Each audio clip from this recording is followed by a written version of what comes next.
लड़की, डॉक्टर साहब मेरा बेटा बाइक से गिर गया। डॉक्टर, मैं हिंदी में अच्छा नहीं हूँ, कृपया मुझे अंग्रेजी में बताओ। लड़की, मेरा लौंडा गिरोंडा हीरो होंडा ब्रोकन हड्डी, कर दे पट्टी।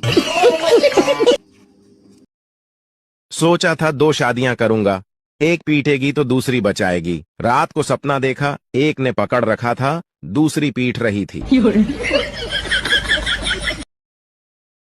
एक लड़की जा रही थी, उसका पेन गिर गया। एक लड़का उसका पेन उठाकर दिया और बोला, आपका नाम? लड़की बोली, पिता के पहले और माता के बाद लगाते हैं वही है मेरा नाम। आप बताओ लड़की का क्या है नाम? ये बड़ी अच्छी बात कही आप। फेसबुक से थक जाते हैं तो व्हाट्सएप चले जाते हैं, जब व्हाट्सएप से थक जाते हैं तो इंस्टाग्राम पर चले जाते हैं। ओह माय गॉड, इतनी भाग दौड़ भरी जिंदगी। एक अमीर लड़की को स्कूल में गरीब परिवार पर निबंध लिखने को कहा गया। जरा गौर फरमाइए लड़की ने क्या लिखा। एक गरीब परिवार था, पिता गरीब, माँ गरीब, बच्चे गरीब। परिवार में 4 नौकर थे, वो भी गरीब। स्कॉर्पियो कार थी, वो भी टूटी हुई थी। उनका गरीब ड्राइवर बच्चों को उसी टूटी कार में स्कूल छोड़ के आता था। बच्चों के पास पुराने एप्पल आईफोन 8 मोबाइल थे। बच्चे हफ्ते में सिर्फ 3 बार ही ताज होटल में खाना खाते थे, बाकी दिन घर पर ही खाते थे। घर में सिर्फ 2 ही एसी थे और वो भी सेकेंड हैंड। सारा परिवार बड़ी मुश्किल से ऐश कर रहा था।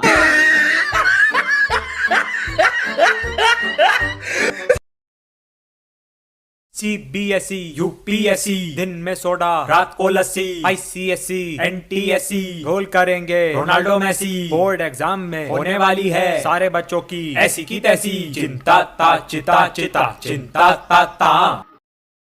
एक रात एक चोर एक घर में घुसा, दरवाजा खोला तो एक बूढ़ी औरत सो रही थी। खटपट की आवाज से उसकी आंखें खुल गईं। चोर घबरा गया, लेकिन बुढ़िया बोली, डरो मत बेटा, लगता है किसी मजबूरी के कारण तुम ऐसा काम कर रहे हो। कोई बात नहीं, अलमारी में एक तिजोरी है, उसमें का सारा पैसा और गहना तुम चुपचाप ले जाना, लेकिन पहले मेरे पास आकर बैठो। मैंने अभी अभी एक सपना देखा है, वह सुनकर जरा मुझे उसका मतलब तो बता दो। चोर बुढ़िया की बातों में आ गया और चुपचाप जाकर उसके पास बैठ गया। बुढ़िया ने कहा, बेटा मैंने देखा कि मैं एक जंगल में खो गई हूँ। तभी एक कौवा मेरे पास आया और उसने 3 बार जोर जोर से बोला, पिंटू पिंटू पिंटू। बस फिर सपना खत्म हो गया और मेरी आंखें खुल गईं। जरा बताओ इसका क्या मतलब हुआ। चोर सोचने लगा। इतने में बुढ़िया का बेटा पिंटू अपना नाम जोर जोर से सुनकर उठ गया और अंदर आकर चोर को जमकर पीटा। बुढ़िया बोली, बस करो, अब मत मारो। चोर बोला, नहीं नहीं, मुझे और मारो, ताकि मुझे आगे से याद रहे कि मैं एक चोर हूँ, सपनों का मतलब बताने वाला नहीं। एक बूढ़ी औरत 2 लाख रुपए जमा करने बैंक जाती है। मैनेजर ने बुढ़िया से पूछा, इतने पैसे आपके पास कहाँ से आए? बुढ़िया बोली, मैं शर्त लगाती हूँ कि आपको भी शर्त लगानी है। मैनेजर बोला, नहीं। बुढ़िया ने कहा, वैसे भी आप मुझसे शर्त नहीं जीतेंगे। मैनेजर को गुस्सा आया और वह शर्त लगाने के लिए तैयार हो गया। बुढ़िया बोली, शर्त यह है कि कल सुबह 10 बजे मैं आपको 2 थप्पड़ मारूंगी और आपका पूरा शरीर हरा हो जाएगा। अगर ऐसा नहीं हुआ तो मैं आपको 10,000 दूंगी, और यदि ऐसा हो गया तो आप मुझे 10,000 रुपए देंगे। मैनेजर सोचा, ऐसा संभव थोड़ी है। उसने शर्त मान ली। अगले दिन बुढ़िया अपने वकील के साथ बैंक पहुंची और शर्त के अनुसार उसने मैनेजर को जोर से 2 थप्पड़ मारे। इतने में वकील दीवार से सिर पीटने लगा। मैनेजर ने बुढ़िया से पूछा, ये आपके वकील को क्या हो गया? बुढ़िया मुस्कुराते हुए बोली, मैंने इससे 20,000 रुपए की शर्त लगाई थी कि आज सुबह ठीक 10 बजे मैं बैंक के मैनेजर को 2 थप्पड़ मारूंगी। अमेरिका में जब कोई बच्चा बाइक से गिरने के बाद घर पहुंचता है तो उसकी माँ सबसे पहले उसे बिठाती है, देन डॉक्टर को कॉल करती है। और जापान में जब कोई बच्चा बाइक से गिर जाता है तो उसकी माँ सबसे पहले उसके फ्रैक्चर चेक करती है और फ्रैक्चर चेक करने के बाद उनपे बैंडेज करती है। और जब मैं बाइक से गिरता हूँ तब माँ, हाँ बेटा, मैं बाइक से गिर गया। क्या?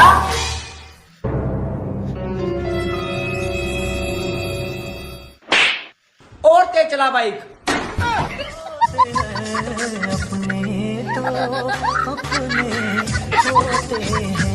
दोस्तों, एक बार एक राजा के राज्य में महामारी फैल गई। चारों ओर लोग मरने लगे। एक रात राजा को एक सपना आया कि हे राजा, तुम्हारी राजधानी के बीचों बीच जो पुराना सूखा कुआं है, अगर अमावस्या की रात को राज्य के हर घर से एक एक बाल्टी दूध उस कुएं में डाल दिया जाए तो अगली ही सुबह ये महामारी समाप्त हो जाएगी। राजा ने अगले दिन पूरे राज्य में यह घोषणा करवा दी कि महामारी से बचने के लिए अमावस्या की रात को हर घर से कुएं में एक एक बाल्टी दूध डालना जरूरी है। अमावस्या की रात जब लोगों को कुएं में दूध डालना था, उसी रात राज्य में रहने वाली एक कंजूस बूढ़ी औरत ने सोचा कि सारे लोग तो कुएं में दूध डालेंगे, अगर मैं एक बाल्टी पानी डाल दूं तो किसी को क्या पता चलेगा। उस कंजूस औरत ने रात में चुपचाप एक बाल्टी पानी कुएं में डाल दिया। अगले दिन जब सुबह हुई तो महामारी समाप्त नहीं हुई। राजा ने जब कुएं के पास जाकर इसका कारण जानना चाहा तो उसने देखा कि सारा कुआं पानी से भरा हुआ है। दरअसल दोस्तों, ऐसा इसलिए हुआ क्योंकि जो विचार उस बूढ़ी औरत के मन में आया था, वही विचार सभी लोगों के मन में आ गया और सबने कुएं में दूध की जगह पानी डाला। दोस्तों, बात सिर्फ इतनी सी है कि जब भी कोई ऐसा काम आता है जिसे बहुत सारे लोगों को मिलकर करना होता है, तो अक्सर हम अपनी जिम्मेदारियों से यह सोचकर पीछे हट जाते हैं कि कोई न कोई तो कर ही देगा। भारत में लोग हेलमेट नहीं पहनेंगे, लेकिन फोन पर कवर और स्क्रीन गार्ड जरूर लगाएंगे। चाहे अपना सर फूट जाए, लेकिन मोबाइल को कुछ नहीं होना चाहिए। एक बच्चे का जन्म होने वाला था। जन्म से कुछ समय पहले बच्चा भगवान से बोला, हे प्रभु, मैं इतना छोटा हूँ, खुद से कुछ कर भी नहीं पाता, भला मैं पृथ्वी पर कैसे रहूंगा? मुझे कहीं नहीं जाना, मुझे अपने पास ही रहने दीजिए। भगवान बोले, हे बालक, मैंने तुम्हारे लिए एक फरिश्ता चुना है, वो तुम्हारे लिए मुस्कुराएगा भी और तुम्हारा ख्याल भी रखेगा। बच्चा बोला, जब लोग मुझसे बात करेंगे तो मैं समझूंगा कैसे? मुझे तो उनकी भाषा भी नहीं आती। भगवान बोले, तुम्हारा फरिश्ता तुमसे मधुर शब्दों में तुमसे बात करेगा, वो तुम्हें चलना बोलना और प्रार्थना करना भी सिखाएगा और वो तुम्हें सभी बुरे लोगों से बचाएगा, भले ही उसकी जान ही क्यों न चली जाए। इस बीच पृथ्वी से किसी के कराहने की आवाज सुनाई दी। बच्चा समझ गया कि अब उसे जाना होगा। बच्चा बोला, हे ईश्वर, मेरे जाने का समय हो गया है, कृपया करके मुझे उस फरिश्ते का नाम बता दीजिए। भगवान बोले, तुम नाम जानकर क्या करोगे? बस इतना जान लो, तुम पृथ्वी पर उसे माँ कहकर बुलाओगे तो बस अपनी प्यारी माँ के लिए एक लाइक करके सब्सक्राइब कर दो। पूरा सुनिए, मजा आएगा। मुझे तो अपनों ने लूटा, गैरों में कहाँ दम था। मेरी हड्डी वहाँ टूटी जहाँ हॉस्पिटल बंद था। मुझे जिस एम्बुलेंस में डाला उसका पेट्रोल कम था। मुझे रिक्शे में इसलिए बैठाया क्योंकि उसका किराया कम था। मुझे डॉक्टरों ने उठाया, नर्सों में कहाँ दम था। मुझे जिस बेड पे लेटाया उसके नीचे बम था। मुझे तो बम से उड़ाया, गोली में कहाँ दम था। और मुझे सड़क में दफनाया क्योंकि कब्रिस्तान में फंक्शन था।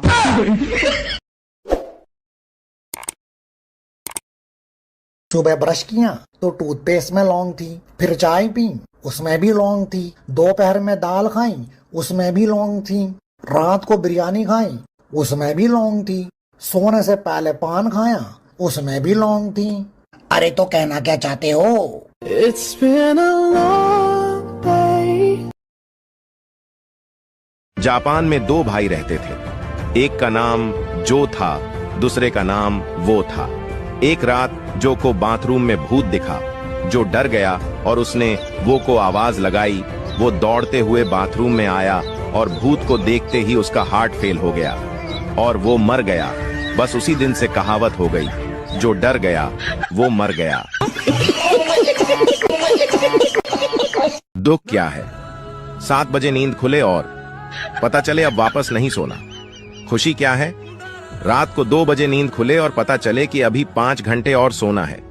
डबल खुशी क्या है? रात को नींद खुले और पता चले कल तो छुट्टी है। होली पर इतने भी पुराने कपड़े मत पहन लेना कि कोई रंग लगाने की बजाय रोटी देकर चला जाए।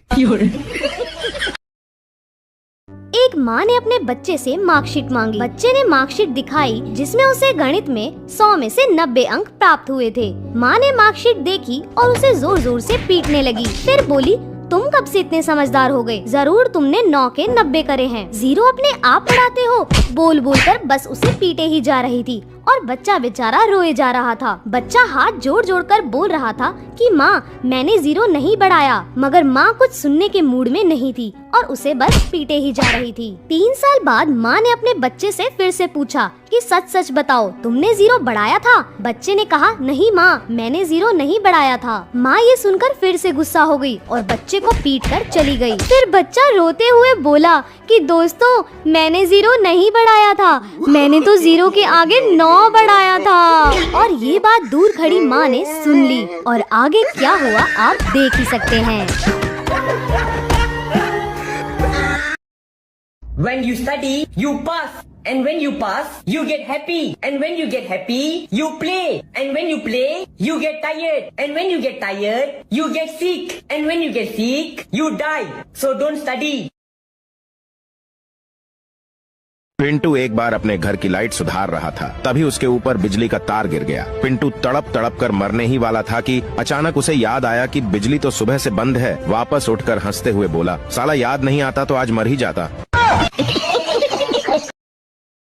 दोस्तों 3 लड़के थे, तीनों ने मिलकर एक बॉल खरीदी जिसकी कीमत 30 रुपए थी। तीनों ने 10-10 रुपए मिलाकर 30 रुपए दुकानदार को दिए और वो दुकान से जाने ही वाले थे, तभी दुकानदार को याद आया कि बॉल तो सिर्फ 25 रुपए की है। दुकानदार ईमानदार था, उसने तुरंत अपने नौकर से 5 रुपए लौटाने को कहा। जब नौकर ने 5 रुपए वापस किए तो तीनों लड़कों ने खुश होकर 2 रुपए टिप उस नौकर को दिए और 1-1 रुपए आपस में बांट लिए। कुछ देर बाद एक लड़का कहने लगा कि हमने तो 9-9 रुपए खर्च किए हैं, इसलिए बॉल की कीमत हुई 27 रुपए और फिर 2 रुपए नौकर को टिप दिए, मतलब हुए 29 रुपए। लेकिन हमने तो टोटल 30 रुपए दिए थे, आखिर 1 रुपया कहाँ गया? दोस्तों अगर आप समझ गए हैं कि 1 रुपया कहाँ गया तो जरूर बताइए, और अगर इसका सही जवाब जानना चाहते हैं तो कमेंट बॉक्स में पिन है।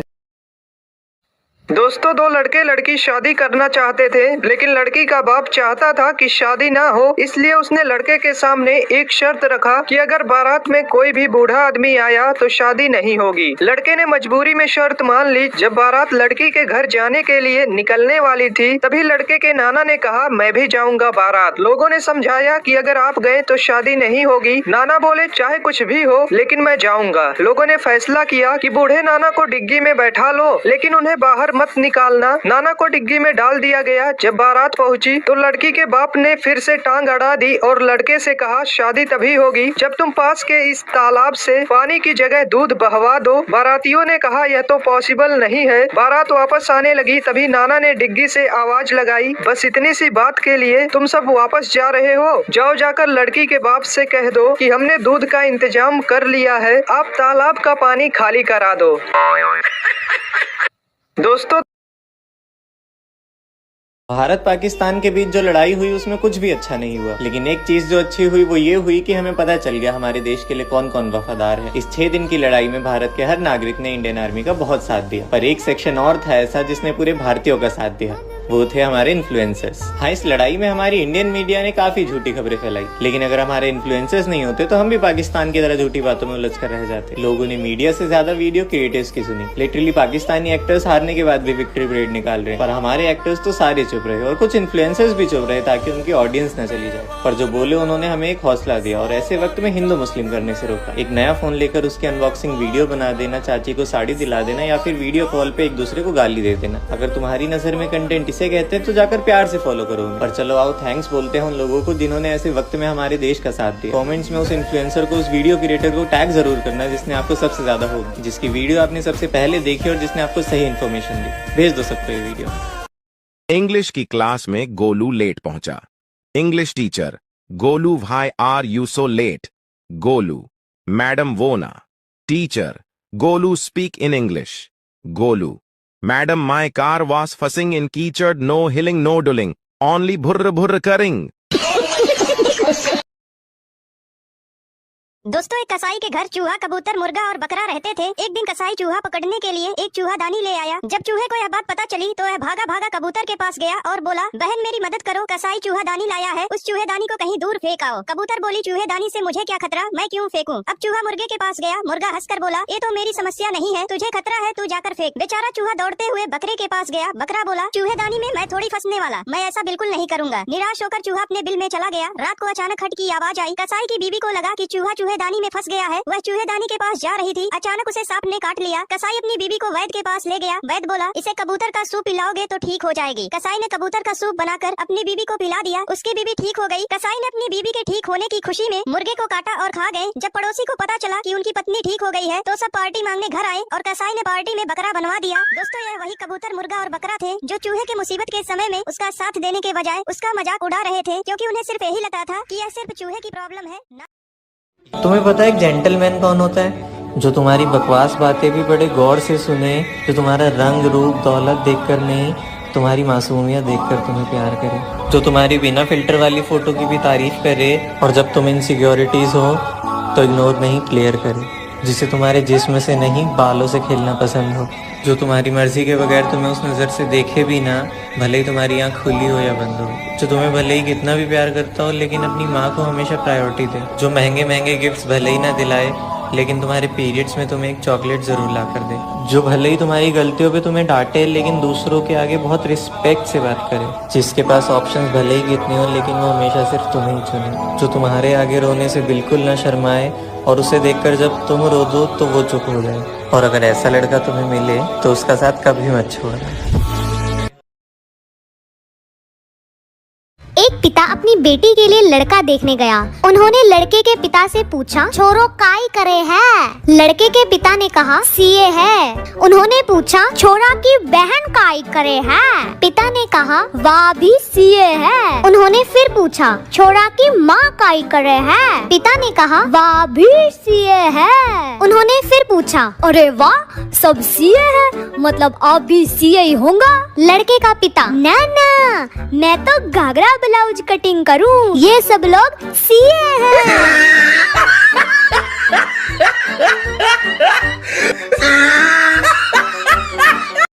एक लड़का एग्जाम हॉल में बैठा था। पेपर बहुत टफ था। वह चीटिंग करना चाहता था लेकिन एग्जामिनर बहुत स्ट्रिक्ट था। थोड़ी देर बाद लड़के ने एग्जामिनर को अपने पास बुलाया और उसके कान में कुछ फुसफुसाया। एग्जामिनर चुपचाप जाकर चेयर पर बैठ गया और वहीं बैठा रहा। सभी छात्रों ने खूब चीटिंग की। एग्जाम खत्म हुआ तो सभी ने बाहर आकर उस लड़के से पूछा, भाई तूने एग्जामिनर को ऐसा क्या बोला कि वो चेयर से उठे ही नहीं? वह लड़का शर्माते हुए कहा, मैंने बोला था सर, पीछे से आपकी पैंट फटी है। एक तरफ पूरा प्ले बॉय समाज डरा हुआ है तो दूसरी तरफ धोखा खाया पूरा एक समाज खुशी मना रहा है। तो एक कहानी है मुजफ्फरनगर की, जब एक लड़का और एक लड़की रिलेशनशिप में आते हैं। जिंदगी में खुशी के पल पिरोकर एक दूसरे के दिन हसीन बनाते हैं। भरोसा एक ऐसी चीज है जिसका कोई सर्टिफिकेट नहीं होता, इसलिए विश्वास करके एक दूसरे को गले लगाते हैं। पर एक दिन खिड़की से एक परिंदा एक कागज लेकर आता है जिसे पढ़कर उस लड़की का दिल एकदम टूट जाता है। खुदगर्जी की चिट्ठी पढ़ती है जिसमें लिखा होता है कि मेरे घर वालों ने मेरी शादी कहीं और तय कर दी। पर वो कहती है कि सुनो, हम मना लेंगे, तुम्हारे घर वाले ही तो है, समझा देंगे। पर लड़का कुछ बहाने बनाने के बाद साफ मना कर देता है। तो लड़की सवाल करती है, ये बात तुम्हें तब याद नहीं आई जब तुम मेरा जिस्म नोच रहे थे? तो लड़का गुस्सा होकर कह देता है कि देखो, इसमें दोनों की मंजूरी थी। पर लड़की कहती है कि मंजूरी इसलिए थी क्योंकि तुम मुझसे शादी करने वाले थे। लाखों बार ना सुनने के बाद लड़की एक प्लान बनाती है और उसे मिलने बुलाती है और दोनों मिलकर ये डिसाइड करते हैं कि एक आखिरी बार हम बिस्तर होंगे। और रूम में पहुंचने के बाद जब उनके बीच ये सब शुरू होता है तो लड़की नीचे जाकर उसका काट देती है। उसने सही किया या गलत ये कमेंट्स में जरूर बताना। बाकी अपने सभी प्ले बॉय दोस्तों को भी